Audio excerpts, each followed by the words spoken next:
Good morning, students. This is Sai sir with your economics classes. Students, last time we have finished our third chapter, and in this chapter, we could read that what is the two sector model, three sector model, four sector model, how all sector are depend to each other. So these all things we can explain it uh, deeply, and I hope you will be understand. So if you have any problem, so you can call me and you can send me a message through your write down your problem, so I can explain this further. So today we have start our next chapter, and our next chapter is national income and related aggregates, यानी राष्ट्रीय आय and इससे संबंधित समुच्चय। बेटा ये बहुत it's a very important lessons, mostly questions I think सबसे ज़्यादा जो नंबर्स जो मार्क्स का पेपर आता है वो इस लेसन से आता है। सो यहाँ पर मैं आपको वन बाय वन सिंगल चीज़ की को एक्सप्लेनेशन करूँगा, तो ध्यान से आपको कंसंट्रेटली होकर सुनना है। तो कुछ बेसिक चीज़ें हैं बेटा जिनका आपको ध्यान रखना पड़ेगा।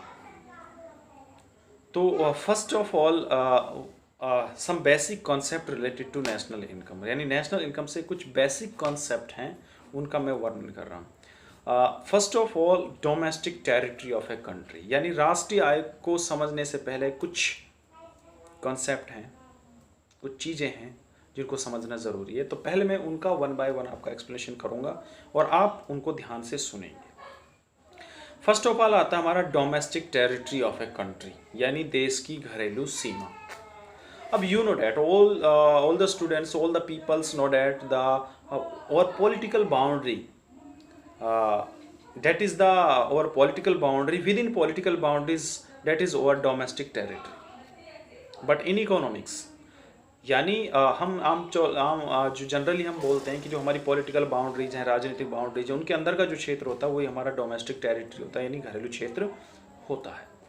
But in economics it's just little different, it's just wide definition compare than a normal definition, generally we can say that. So जो हमारा domestic territory of A countries है वो थोड़ा इससे बाहर होता है। फॉर एग्जांपल जैसे हमारे देश का राजनीतिक और भौगोलिक समुद्र तो है, पर दो देशों के बीच चलाई जाने वाली जो वायुयान है या जलयान है वो भी हमारे देश की घरेलू सीमा के अंतर्गत काउंट होता है। फॉर एग्जांपल हमारा कोरिया और जर्मनी के बीच अगर कोई इंडियन एयरलाइंस चल रहा है तो वो देश की घरेलू सीमा के अंदर काउंट होगा, वो जो उसकी इनकम जनरेट होगी, जो इनकम गेन करेगा वो उस देश की घरेलू सीमा। ठीक है। दूसरा बेटा हमारा होता है जैसे हमारे फ्लोटिंग प्लेटफॉर्म्स हैं, इंफॉर्मेशन इमेजिनेशन जो है, इमिग्रेशन ऑफिसेज हैं, एयरक्राफ्ट, शिप, ये जो भी हमारी बाहर चलती हैं, जो भी दो देशों के बीच में चलती हैं, वो these all include in the domestic territory, वो हमारी सब घरेलू सीमा के अंतर्गत शामिल किए जाते हैं। तो यहाँ पर ये बात ज़रूरी है कि जो घरेलू सीमा होती है वो ना केवल हमारी पॉलिटिकल बाउंड्रीज होती हैं बल्कि इससे बाहर भी हटकर हमारे देश के जो जलयान हैं, जो हमारे देश के ऑफिसेज हैं, वो सारी चीज़ें, इमिग्रेशन ऑफिसेज हैं, इंफॉर्मेशन जो हमारे बाहर केंद्र खुले हुए हैं जहाँ से इनकम जनरेट होती है, उसकी जो इनकम देश में आती है, वो सारी चीज़ें हमारी डोमेस्टिक टेरिटरी में काउंट होती हैं। एग्जांपल मैंने आपको दिया था, मान लीजिए पाकिस्तान से हेलीकॉप्टर इंडियन एयरलाइंस लैंड किया और सऊदी अरब उठा, तो वो उसकी जो इनकम है वो सारी इंडिया में आ रही है, तो वो जो है वो देश की घरेलू सीमा के अंतर्गत शामिल किए जाते हैं। Dates clear. उसके बाद हमारा जो नेक्स्ट टॉपिक आता है बेटा वो होता है हमारा normal resident of a country.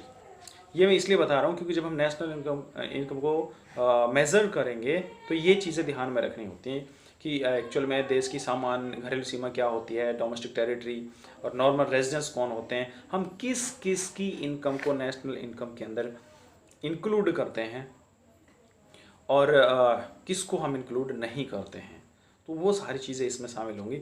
तो दूसरा हमारा normal resident of a country, सामान्य इन जनरली लैंग्वेज हम ऐसे कह सकते हैं कि कोई व्यक्ति जिस देश में रहता हो उस देश का सामान्य निवासी कहता है, बट ऐसा नहीं है। सामान्य निवासी हम तभी कहेंगे उसको कि जब when a persons are living more than 1 year of that particular country and the people's economic interest are economically जो उसकी इंटरेस्ट है they are centred on that particular country, वो उसी देश पर केंद्रित हैं, वो उस देश का सामान्य निवासी कहलाता है।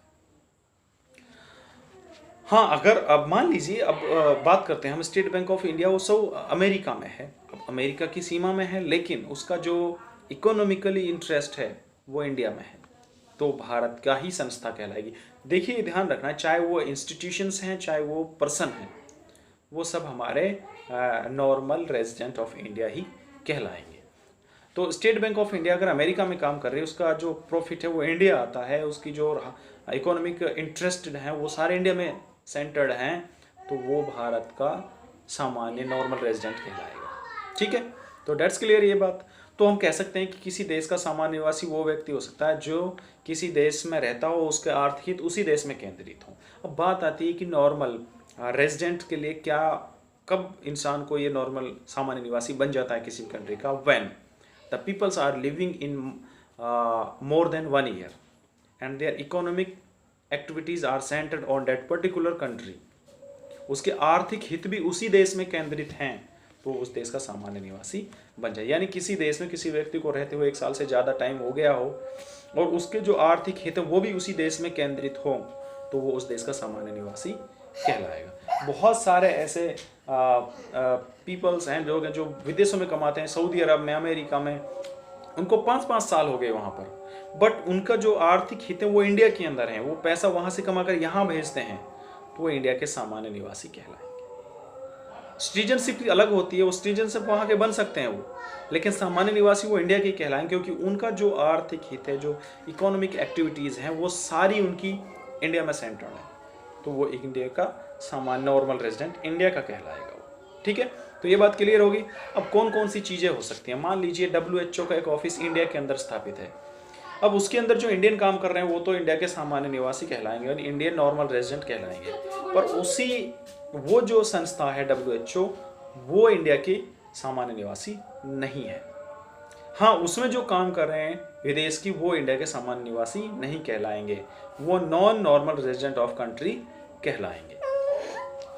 तो ये बात क्लियर हो गई,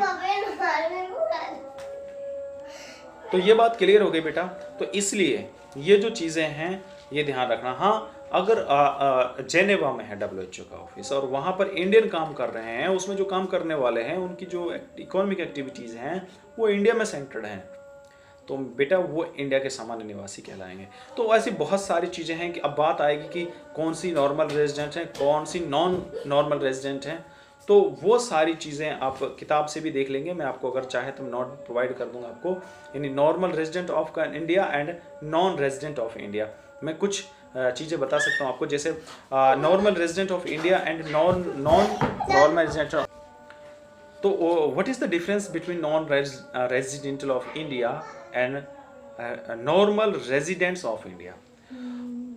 अब any institutions which are centred in India, यानी भारत में स्थित विदेशी जो कोई भी संस्था है उसमें जो वर्किंग करने वाले वो इंडियन है, वो इंडिया के सामान्य निवासी कहलाएंगे। लेकिन अगर कनाडा और जापान में स्थित भारतीय दूतावास में काम करने वाले विदेशी, वो नॉन रेजिडेंट ऑफ इंडिया कहलाएंगे। भारत में स्थित कोई भी ऑफिस, उसमें काम करने वाले भारत के नॉर्मल रेजिडेंट ऑफ इंडिया कहलाएंगे, और भारत में ही स्थित विदेशी कार्यालय में अगर विदेशी काम कर रहे हैं तो नॉन रेजिडेंट ऑफ इंडिया कहलाएंगे। इसी तरह अमेरिका में भारत का जो एम्बेसी है वो भारत का नॉर्मल रेजिडेंट है, और इंडिया के अंदर अमेरिका का जो नॉर्मल रेजिडेंसी है, ठीक है, जो एम्बेसी होती है या जिसको हम राजदूत बोल देते हैं, अमेरिका का दिल्ली में स्थित है, तो भारत का नॉन रेजिडेंट ऑफ इंडिया कहलाएगा। वो कहाँ का नॉर्मल रहेगा? अमेरिका का रहेगा। तो ये चीज़ क्लियर होगी बेटा। उसके बाद है हमारा domestic versus national concept. Domestic versus national concept, कब डोमेस्टिक होता है, कब नेशनल हो जाता है, कब नेशनल से डोमेस्टिक बन जाता है, कब डोमेस्टिक से नेशनल बनाएंगे, ये हम आपके नेक्स्ट वीडियो में करेंगे। तो इस वीडियो में आज के लिए इतना ही। Thank you for your kind attention.